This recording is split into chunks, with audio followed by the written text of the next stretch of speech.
to Todd, we've got some new information, and then there was some information that, Stacy just wanted to make sure that you're updated on. First, I want to thank everybody for the way that the first meeting went the other day. I thought it was smooth. I thought people had the opportunity to speak. I thought people were heard. And the fact that we were able to come out of that meeting with a consensus to take this budget to, after some tweaks were made by Stacy, I'm going to let her speak to that, to the board for their consideration. I thought that spoke volumes of the work and the people around the table, so I appreciate that. And Mary, I think you and I talked about that. We agree to that. There were some questions and some that I got that came on, just some talk at that meeting, and then there were also some questions I got after the fact. So one of the things was the tax impact on the towns. And Stacey, I don't know if you're going to talk about that, or am I stealing the thunder? I can talk about it if you'd like to, you certainly may. With the revisions, it's, with Poland, it'd be $248 per $1,000 home. Mechanic Falls with 202, and mine it would be 171. Another question that had been asked is, do we know what the town, the town's increases were, percentages were?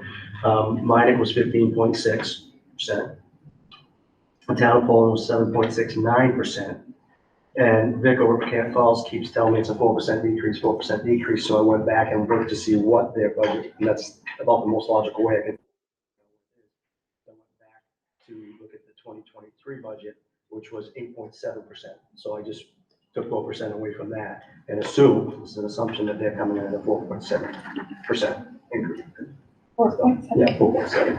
Now that's, again, that's kind of speculating. Stacy was asked to verify the numbers, and she did reach out to the top person, I believe, at the state. And it has the same information I got from the commissioner, that her team had double checked the numbers are what they are. So what we have is what we have. Yeah, and Stacy sent us a copy of that email, and I guess the piece in it that was kind of new information for me, and we talked about the fact that the decreases were because fewer students, are economically disadvantaged, some special ed allocation, but it said those decreases came up to 240,000. So the rest of it was because of the increase in town valuation. So that means that $500,000 of our decrease was really because of the town valuation. And one of the things she said was the increase in town valuation was more than 11%, and that's compared to a state average increase of 8%. And so she said that indicates a higher ability to pay for more of the cost of education on the local side. As a result, there's less state shares given to RSU 16. So more of the limited state funds can be distributed to other towns with a lower ability to pay locally. So it's our percentage was above what the state percentage was for evaluation. And that of that over 747,000 of it, over 500,000 of it was purely because of the valuation. That was news to me. That was not something I was aware of and how they broke it up. One other thing, Mary, Stacy, and I met this morning, and Mary inquired if it would be possible to get budget comparisons, so we know how we're doing with budgets. And ironically, I got 13 responses, and 6 were above us and 6 were below us, so we're dead in the middle. And those were our school districts that are close by. They were the WMAC, and Gray is not, but I pulled them in as well. And you should share Winthrop as well. Yeah. So MSAD 44 is at a 9.8% increase. MSAD 15 next door is a 9.42%. RSU 4 is at 8.34. RSU 9 is at 8.26. MSAD 52 is 7.7. Oxford Hills is 7. We are 6.9. Winthrop is 6.2. RSU 73 is 6.1. Andover is 5.4, RSU 56 is 5.3, Rangeley is 4.57, and the Western Foothills are coming in at 3.97. So we're in the middle. The thing you have to remember, though, is the percentage passed on to the taxpayers is not. This is just the budget increase, just to compare apples to apples. The amount that will be passed on to the taxpayers fluctuates greatly based on state subsidy and things of that sort. You want to share your numbers? Sure. If you want to look at the summary that's in the packet, I can direct your attention to the two areas that did change. On the second page, the second section down, student and staff support. We cut 30,000 out of the technology section, and that was for supplies. And then on the third page,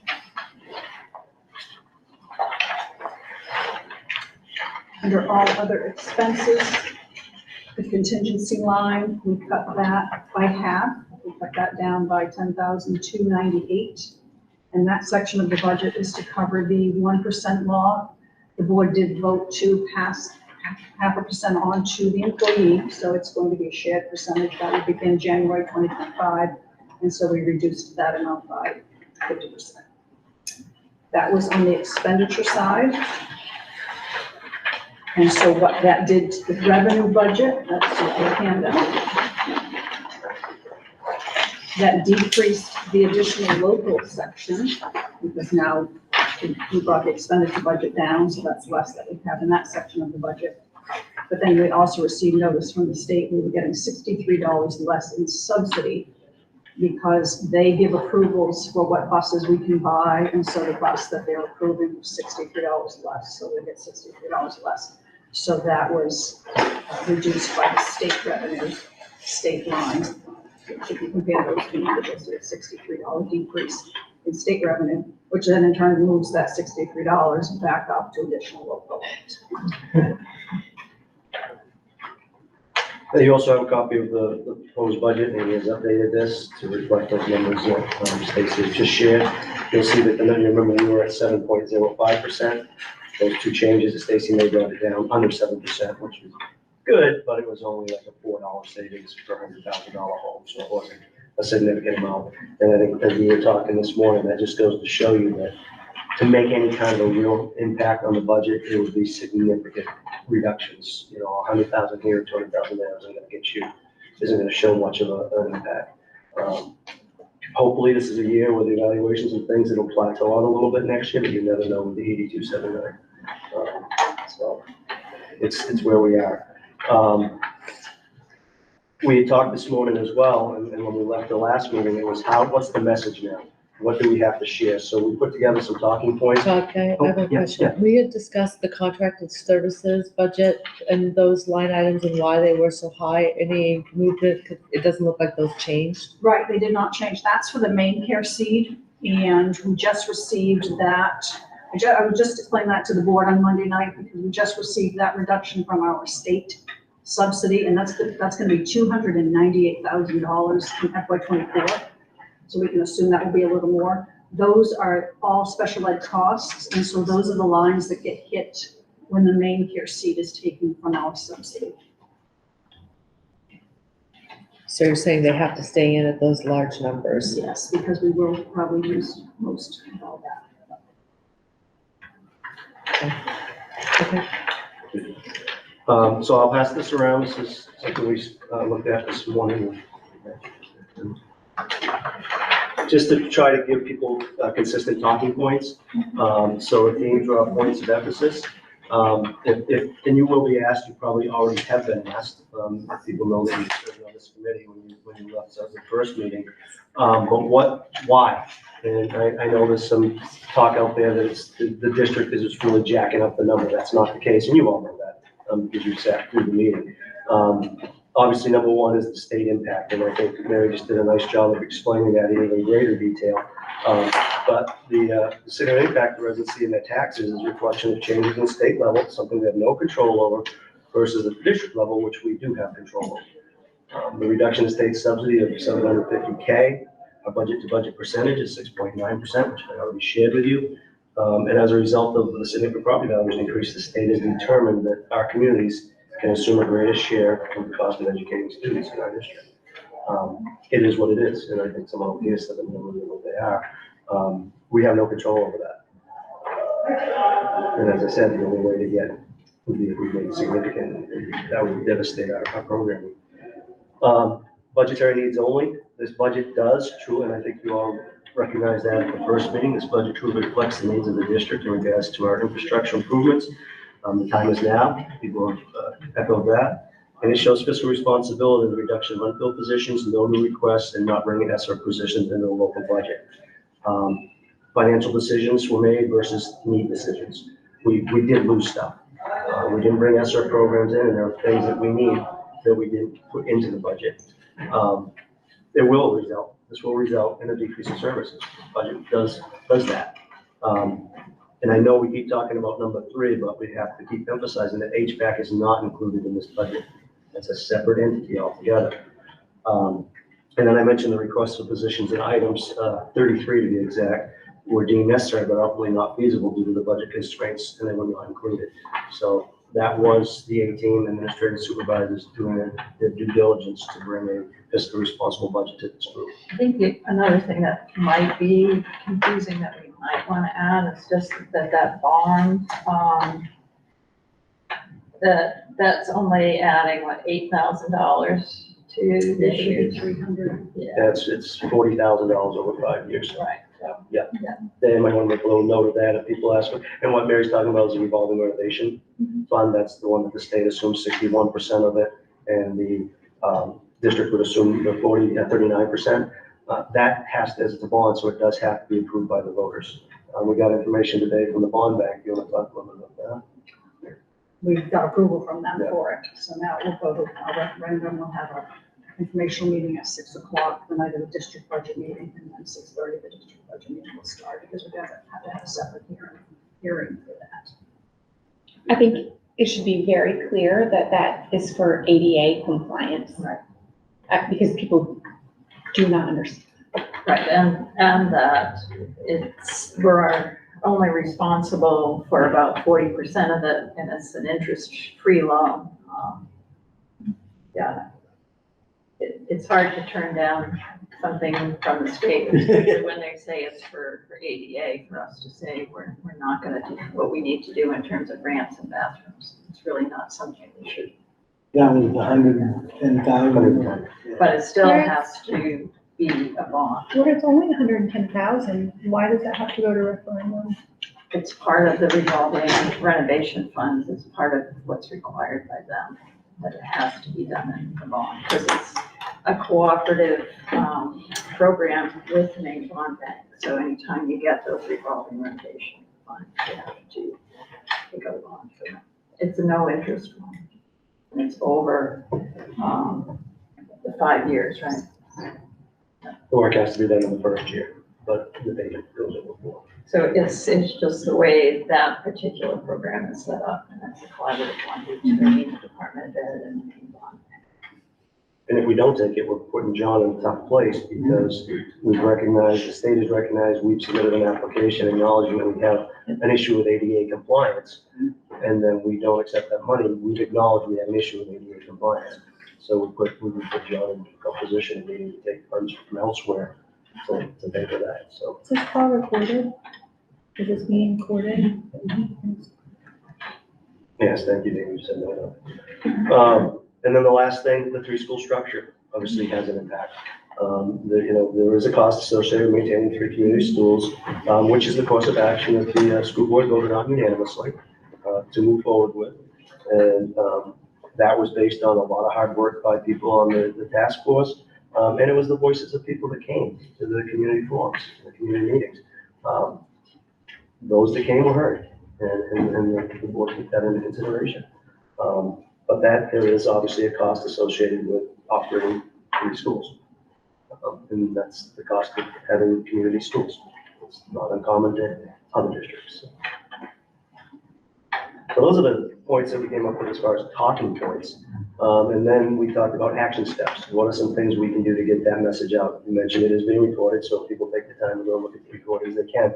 But what are other ways that we might be able to get the message out? So these were some of the ideas that the group that met this morning came up with.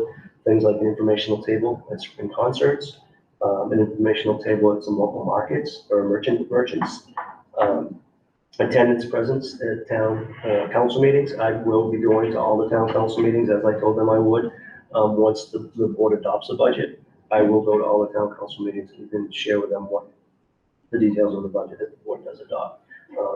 This group's obviously will make this recommendation to the board, and they will act on it in May, so sometime after the May meeting, I will get out to the towns again and share the information with them.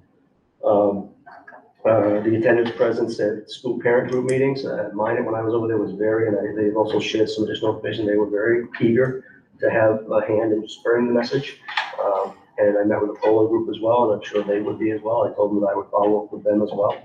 So I will do that, and provide them whatever information they need and support to get the message out. In the past, I've been told that the district did informational meetings, held them in towns at the local schools. I guess that stopped because the attendance wasn't extremely high. So I think that's an area that maybe you can give us some feedback on. There was a time when, before the district budget, we did have an informational meeting at each school, but it was very poorly attended. There were maybe 2 or 3 people other than school staff that were there. So then we started having it at just one of the schools, and that wasn't really attended any better. But maybe we're at a point where we need to do that again. I guess that's something maybe you can give us some feedback on, what you think. Well, it would be covering our butts, right? Because we're offering to give you the information. If you don't come and partake, then that's not on us. Yeah, it would be another opportunity for people to get some information.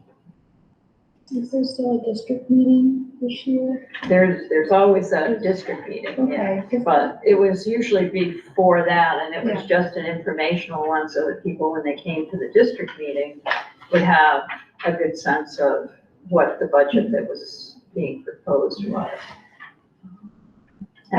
Just so you know, I've been asked, and I know it's been put out there when that meeting is, but I tried looking it up. I just tried doing searches and tried to find it, and I haven't been able to find that date. Look through your emails, and I know we put it out there. I know you have, and it's just on the fly when I was trying to get, so when is that date? 21st. The 21st, okay. That's almost what I said. Yeah, there's little flyers out there on our website, on our Facebook page. What time? And then we had, one of our teachers hand them out too at SUMA conferences. That'll be at 6 o'clock, as Stacy said, for the bonds, and then 6:30 for the budget. In the auditorium.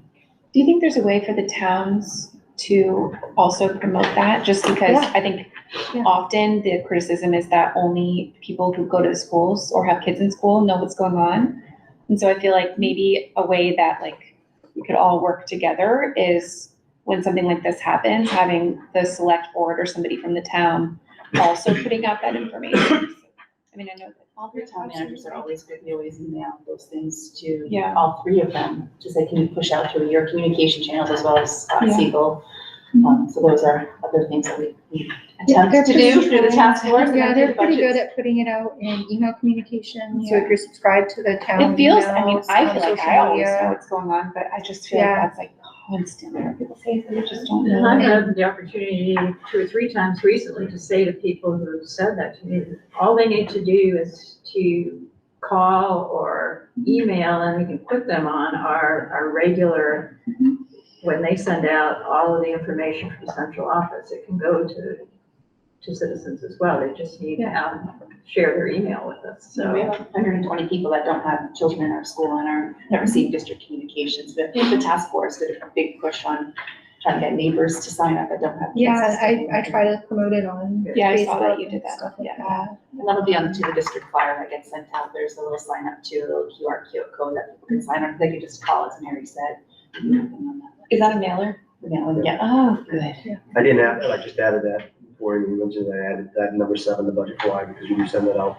And number 6, we do a staff presentation virtually. This is how it's been done recently. So the staff can be presented the budget. Again, this all happens after the board has adopted the budget. So quick We try to question. promote it, at the select board meetings as well, and Poland records those, and people can tune in live and listen to those, or listen to recordings as well. Yeah, we're not that sophisticated in my day. We're so fancy. I mean, you just have no idea. So I will update this and get this back out to you. I'll add the SR, school evaluation fund information on the budgetary needs only, and I'll add the budget flyer under the action steps. Are there any other? This question, if the district meeting is May 21st and we don't approve the budget till the 13th, trying to do an informational meeting in 2 weeks is. Yeah. Yeah, I think if you would do one, I would go back to the one, Mary, because I used to attend those, and yes, they're sparse, but pre-COVID, you would have at least 35 to 50 maybe people show up as a the tri group. I would not try and schedule 3. Yeah, I wouldn't do the Yeah, drive just through either. If we're gonna do them, I would suggest two, one in person, one through Zoom, because if we go back through all of our recent years, the most attendance we have besides the final task force meeting we had here for the public meeting we have a lot of people that can hop on a Zoom or Google Meets and bring the information, so that's another option. That's a great I idea, think that to is keep a good Zoom as an idea. option, Yeah. just to listen, so Yeah. it takes that driving. There was a lot of people at those during COVID. Wasn't there like 100? Yeah, we were 100 people, always, yeah. always around 100. So that's 100 more than. I'm going to follow that Yeah. again. So the Poland CEDC, the Community Economic Development Committee, they do business after. Emily and I were scrambling to get here because actually we came from one at Poland Provisions this evening, and those are well attended. What is It's the CEDC. Business after hours. Yeah, it's like a business after. They try to have those on a monthly basis. I don't know yet if there's going to be one in May, but there are, almost 200 businesses in Poland. They're taxpayers too, and many small businesses, people live in the community as well. But those are usually well attended with some prominent people from the community. Cindy Robbins is usually kind of coordinates a lot of those events, and she's the owner of Poland Springs. And I'm sure, there'd be an opportunity to kind of have, state some of these talking points since it's so top of mind for everybody. Yeah. There's a lot of questions out there, people asking about it, but that might be another Do they have an opportunity. agenda that you have to get put on, or can anyone just kind of speak? So, we have, so there's several people that are on that CEDC board. Cindy Robbins is a great contact. And Anit McNally is actually the liaison from the select board, in Poland, who, also sits in on those meetings. So I can talk with him, Yeah, would you? Nate McNally, and I can talk with him and see if there's any way Yeah. that we can add you to the Sure. event, if there's gonna be one in May. Mary, if you'd like to.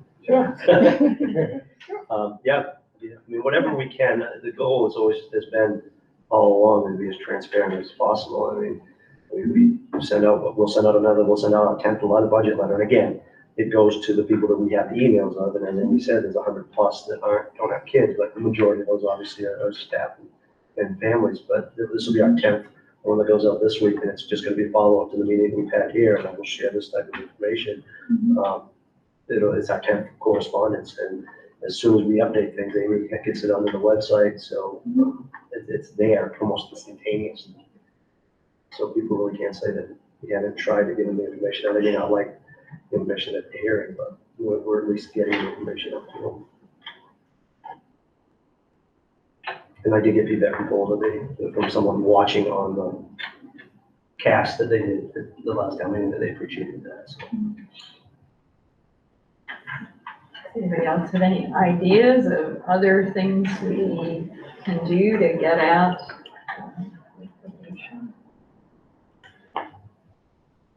I got the table and chairs all ready to go. I'm ready from the task force. Ready for that. Getting ready. Yeah, I still think Facebook is our biggest problem. And I don't know how to solve it.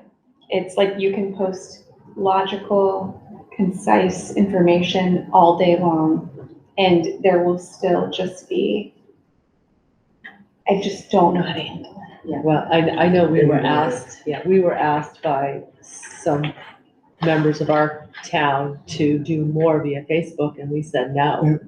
We absolutely said no, because it gets Push it up. true, it's a mess, and it's not what I think the government thought of, freedom of access. So no, I agree, It just spins out of people like to see it out there, but it gets screwed up very quickly. So, Yeah, it really does.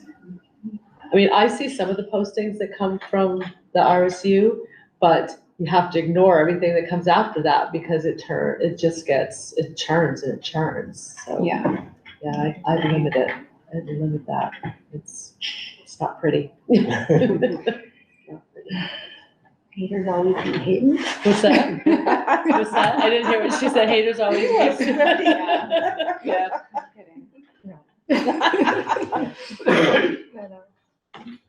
How has been like the feedback from the towns? Well, we discussed it at our selectmen meeting last week. You know, I kind of gave them a summary of what we had and, you know, discussed kind of where I stood, where I don't like the end result, but there's nothing left to cut. Right. And if you were put in a position where it fails and you have to cut, you're talking, if you were to say to take that $750,000, you're talking, what, 7 to 10 staff people, potentially, you know, doing some bad math. And I said, and is that reasonable? And it isn't. So our board was sort of split. You had some of us that said, yep, I agree, let's go with that. And then some of them were like, well, I think that they should look at the possibility, if it does not pass, what is the next step? How do you get that number down to where it does And I pass? asked, when we met today, I asked Stacy if she would look at, because my sense is, even if we cut what we think is an enormous amount of money out of the budget, in terms of taxes, it's going to make very little difference because of the amount that the revenue cuts that we have. And I don't know if you want to share any of those, Stacy. Yeah, I ran 3 different ones for Mary. Just cutting $100,000 only reduces the taxes in Poland and Mechanic Falls by $7 and Minot by $6. Cutting $250,000, it reduces Poland by $17, Mechanic Falls by $16, and Minot by $15. And cutting the budget by $500,000 reduces Poland's tax impact by $34, Mechanic Falls by $31, and Minot by $29. And if you were to think about what are the number of positions that we would have to do to make those kind of cuts, it just, you know, it doesn't make sense to me to. No, I for totally agree. $34, And, even you know, at, I told the board I'm sticking with my, you know, my stand on what presented here is what I'm supporting. Now, I don't know if it's a good idea to maybe put some of that in what we talk about, just so that you can say, hey, look, we've discussed that trying to reduce this by that much is going to hurt all of the schools, hurt all the kids, plus it doesn't really amount to anything of that. My taxes went up almost $500 and $34 is not gonna make a dent. No, but I mean, if you have somebody like, for example, we have, and I'm sure Poland has a bigger list than Minot does, but you know, we have a couple of homeowners in Minot that pay over $10,000 in taxes. Oh, So wow. if you look at what we're proposing here, and you've got an additional 173 on that 10, that's huge. Okay, and maybe for them, it doesn't matter, right? But, for the most people, you're right, $34 isn't going to make a difference. But for your elderly people, for people who are on a fixed income, it could. But I think it's too big a cut to have to consider for what you're gonna lose. Yeah, that's for sure. Are these numbers pretty scalable? Like, could you like, you know, just for the sake of like argument, say, well, if we cut $2 million, you would only be saving, what, 34 times 4? Like, is that math kind of scalable? So what I have to do when I make any changes, I have what a mill raises at each town. So what is done is the increase is then divided by that mill to come up with what it is. Okay. So I can certainly do that. No, I mean, it's, I just. That's how I wondered. did this. Keeping in mind, these numbers I just gave you are based on a $100,000 home. So if it's a $200,000 home, you'd have to double it. So Lisa, like you said, somebody pays $10,000, their value is a lot more than $100,000. Right. Takes every penny I got to pay them time. And I think that's the biggest concern is in our discussion, it's not the people that are working. Like for me, okay, whoopee, here we go, right? But for people who are retiring or who already are retired or who are on that spectrum of where am I gonna get my next meal, it's a problem. But it's gonna continue to be a problem because looking at next year, it's gonna be worse. I see next year being even worse than where we're sitting right now with no end in that amount that's gonna go up. When you add that 500,000 for the loan, that's huge. It's huge. Yeah, and, I think, and this year, the seniors that have had theirs frozen for this year, next year it's going to even be reflected in their tax bill more than the increase for this year. So, I think we can all feel for them, but I don't, our responsibility is to put out there what our kids need in terms of an education. And I think this budget does that. Unfortunately, it's gonna be a burden for a lot of people.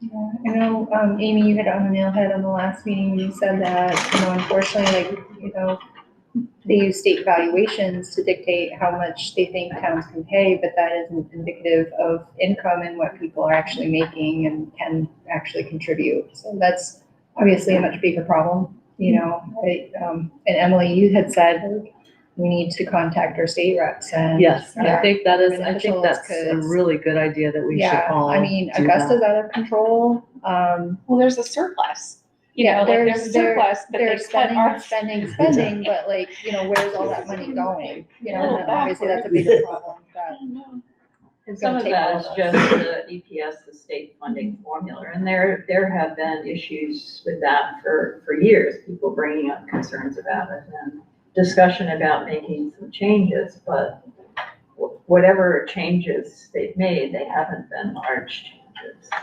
Speaking of the formula, I've been asked to ask, if there's any way that we could, or the school board could reevaluate or rethink how they come up with the formula. It does seem to hurt Poland a little bit more, because I think and I don't know what that formula is, Stacy, maybe you know Is it the that. 90-10, the Yeah, that's 90-90? Yeah, usually so the it's cost share based- formula between the three towns. Yeah, And and, we did look at that, A couple of years ago. formally a couple of years ago.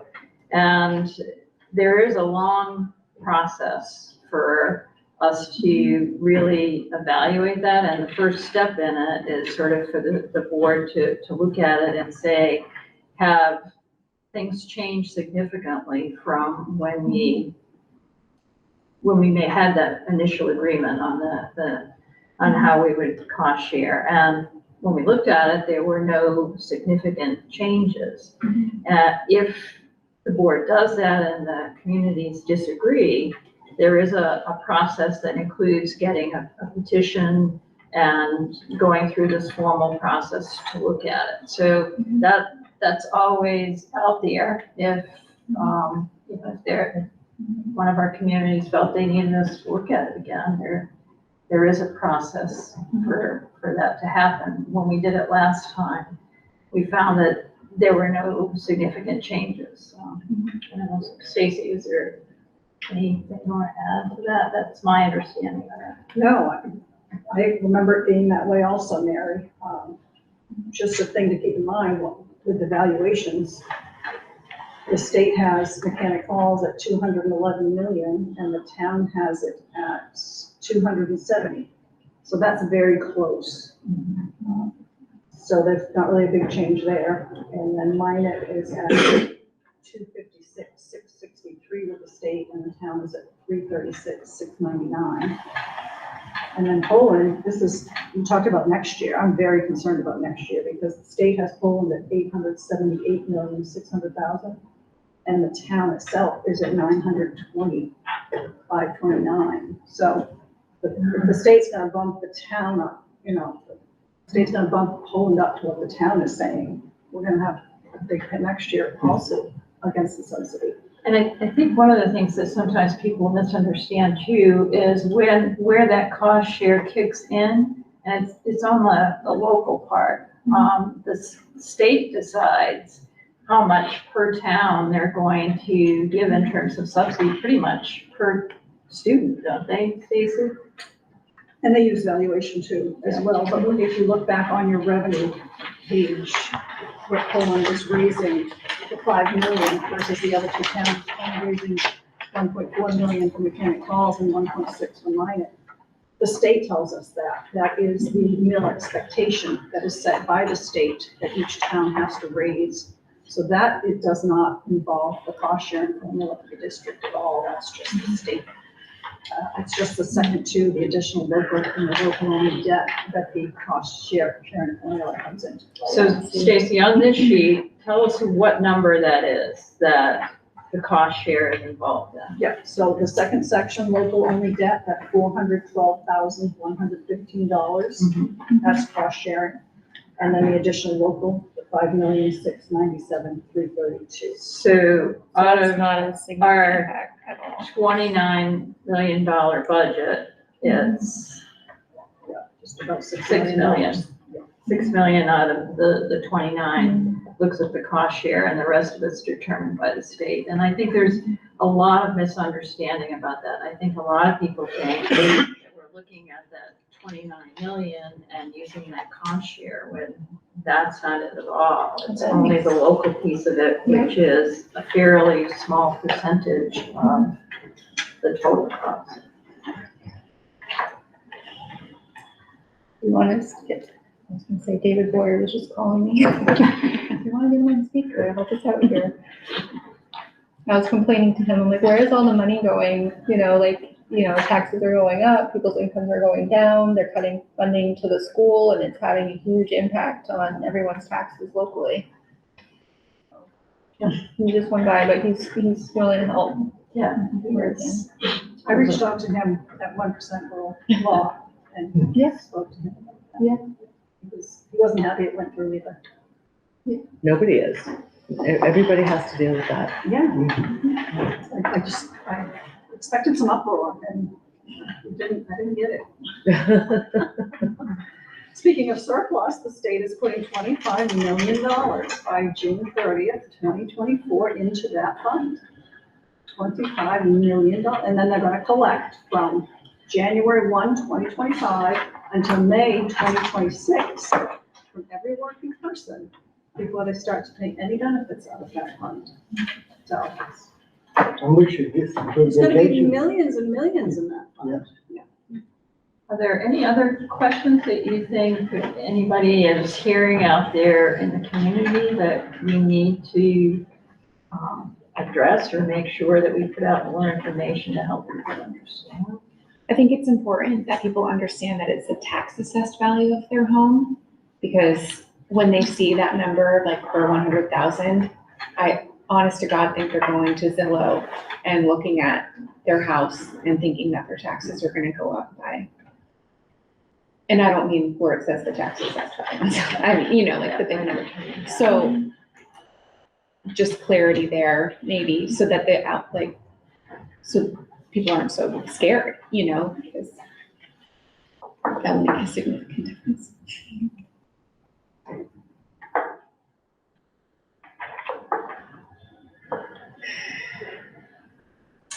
Anything else, anyone else? Suggestions, comments, discussion? Anything else, Stacy, you can think of? Just as we talked about, this has been the hardest budget I've ever had to put together, and yet it's been the easiest process with all of you, because I think everyone did a great job explaining the pieces. I really enjoyed the administrators talking about all the good things in that building, but I think you saw how there's nothing in here, really. It's bare bones. It went very smoothly, thank you. I actually have a question about, in the past when the budget hasn't passed, what kind of adjustments have you had to make in order to then get it?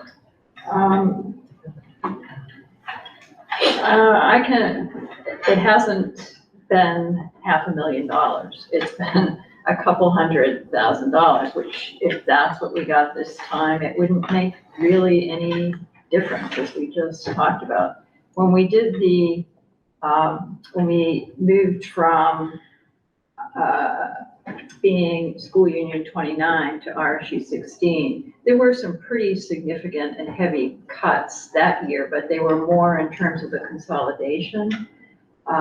So that was probably the most difficult year because there were whole programs and positions that there were gigantic shifts in. And that there were some people that, were riffed that because of program consolidation. But there's only one other budget one that I can remember, and what Myra would call it, it was a couple $100,000 we went back and it passed the second time. Amy, you've been here a long time. Stacy, you were here and gone and back, so maybe you guys, I don't remember. The last one I remember not passing was 2015, and that was because of the business manager position. Obviously, it went through the second time in here. But the adjustments were not major that we had to make. You're right, I think it was more of a There's like a reduction and then the administrative team goes back and makes those reductions and then that budget is brought forward. And then that vote happens like over the summer? Yes, yep, so we have another referendum. The turnout cannot be. But we have to do the same kind of Process all over again. time limits and, the same process that we're doing now, we just have to do it again. Yeah, ours Because we didn't four, vote until four budgets. August, wasn't it? Yeah. Wanted to do some light reading. Great, yeah. I'll read that at 3 a.m. I think the administration, you guys have done a fantastic job as far as dwindling the budget down, giving the rest of us some ideas of, of the direction to go in. Make sure we share that with the A team so that they know you appreciate it. Yeah. I think everybody recognized that, that this was a hard process, but it was made easier by the fact that everything was prepared and organized and. Yeah, And usually we've we had have those some pretty discussions. good arguments in these meetings and been peaceful early.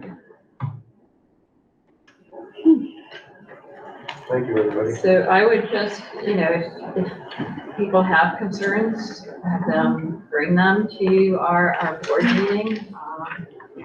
We will have an opportunity for some public comment during those, so that we certainly want people to have an understanding of it and feel that they've been heard and they've been listened to.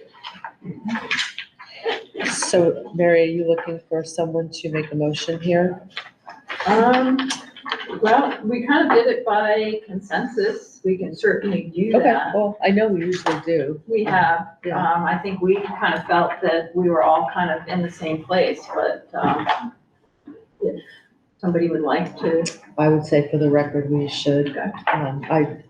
Tell me what number on what page and I will, am I doing page 39 of 39 of the new handout?